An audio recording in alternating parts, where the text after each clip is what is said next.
തോബിത്ത് 3-ാം അധ്യായം. തോബിത്തിൻ്റെ പ്രാർത്ഥന. ഞാൻ ദുഃഖഭാരത്തോടെ കരഞ്ഞു, ഹൃദയവ്യഥയോടെ ഞാൻ പ്രാർത്ഥിച്ചു. കർത്താവേ, അവിടുന്ന് നീതിമാനാണ്.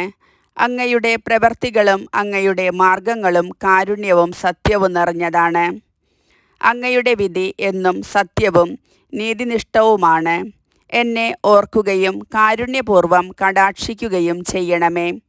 എൻ്റെയും എൻ്റെ പിതാക്കന്മാരുടെയും പാപങ്ങൾക്കും ഞാൻ അറിയാതെ ചെയ്ത അപരാധങ്ങൾക്കും അങ്ങ് ശിക്ഷ നൽകരുതേ. അങ്ങയുടെ കൽപ്പനകൾ അവർ പാലിച്ചില്ല. അതിനാൽ അങ്ങ് ഞങ്ങളെ കവർച്ചയ്ക്കും അടിമത്തത്തിനും മരണത്തിനും ഏൽപ്പിച്ചു കൊടുത്തു. ഞങ്ങൾ ചിതറിപ്പാർത്ത ഇടങ്ങളിലെ ജനതകൾക്ക് ഞങ്ങൾ പരിഹാസത്തിൻ്റെ പര്യായമായി തീർന്നു.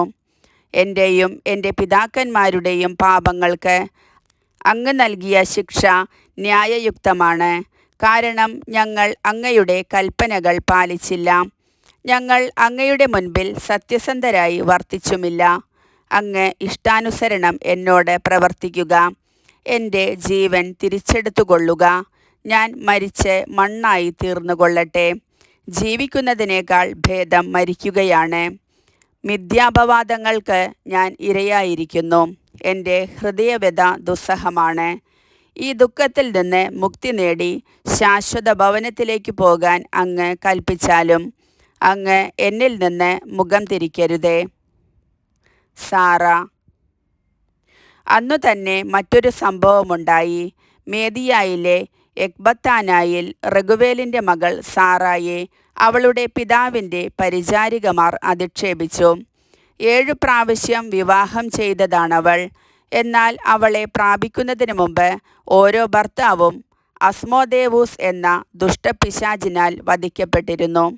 അതിനാൽ പരിചാരികമാർ അവളോട് ചോദിച്ചു, നീ തന്നെയല്ലേ ഭർത്താക്കന്മാരെ കഴുത്തുഞെരിച്ച് കൊന്നത്? 7 പേരെ നിനക്കു ലഭിച്ചു. എന്നാൽ ആരുടെയും നാമം ധരിക്കാൻ നിനക്കിടയായില്ലല്ലോ. ഞങ്ങളെ തല്ലുന്നതെന്തിനാണ്? അവർ മരിച്ചെങ്കിൽ നീയും അവരോടൊപ്പം പോവുക. നിന്റെ മകനെയോ മകളെയോ കാണാൻ ഞങ്ങൾക്ക് ഇടവരാതിരിക്കട്ടെ. ഇതെല്ലാം കേട്ടുണ്ടായ ദുഃഖത്തിൻ്റെ ആധിക്യത്താൽ തൂങ്ങി മരിച്ചു കളയാമെന്ന് പോലും അവൾക്ക് തോന്നിപ്പോയി. എങ്കിലും അവൾ പുനർവിചിന്തനം ചെയ്തു. ഞാൻ പിതാവിൻ്റെ ഏകമകളാണ്. ഞാൻ ഇങ്ങനെ ചെയ്താൽ അവനത് അപമാനകരമായിരിക്കാം. വൃദ്ധനായ എൻ്റെ പിതാവ് വേദന കൊണ്ട് മരിക്കും. അവൾ കിളിവാതിലിൻ്റെ അടുത്തുനിന്ന് പ്രാർത്ഥിച്ചു, എൻ്റെ ദൈവമായ കർത്താവെ, അങ്ങ് വാഴ്ത്തപ്പെടട്ടെ. പരിശുദ്ധനും സംപൂജ്യവുമായ അങ്ങയുടെ നാമം എന്നെന്നും സ്തുതിക്കപ്പെടട്ടെ. എല്ലാ സൃഷ്ടികളും അവിടുത്തെ എന്നെന്നും വാഴ്ത്തട്ടെ. എൻ്റെ ദൃഷ്ടികളും മുഖവും അങ്ങയുടെ നേരെ തിരിഞ്ഞിരിക്കുന്നു. എന്നെ ഈ ഭൂമിയിൽ നിന്ന് മോചിപ്പിക്കണമേ. ഞാൻ ഇനി അധിക്ഷേപങ്ങൾ കേൾക്കാൻ ഇടവരാതിരിക്കട്ടെ. കർത്താവെ, ഞാൻ പുരുഷന്മാരുമായി പാപം ചെയ്തിട്ടില്ലെന്ന് അവിടത്തേക്ക് അറിയാമല്ലോ.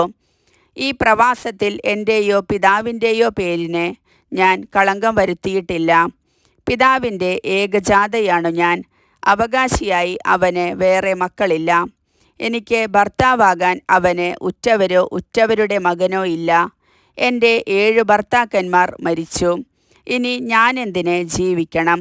ഞാൻ ജീവിക്കണമെന്നാണ് അവിടുത്തെ ഹിതമെങ്കിൽ എന്നെ കാരുണ്യപൂർവ്വം കടാക്ഷിക്കണമേ. ഇനി അധിക്ഷേപങ്ങൾ കേൾക്കാൻ ഇടവരാത്ത വിധം എനിക്ക് മാന്യത നൽകണമേ.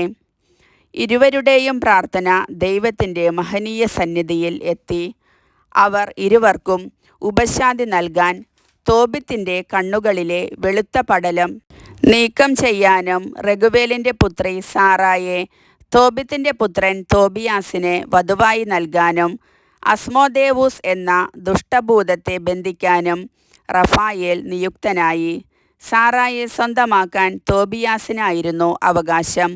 തോബിത്ത് മടങ്ങിവന്ന് വീട്ടിലേക്കു കയറിയതും റഗുവേലിൻ്റെ പുത്രി സാറ മുകളിലെ മുറിയിൽ നിന്ന് ഇറങ്ങി വന്നതും ഒരേ നിമിഷത്തിലായിരുന്നു. കർത്താവിൻ്റെ വചനം.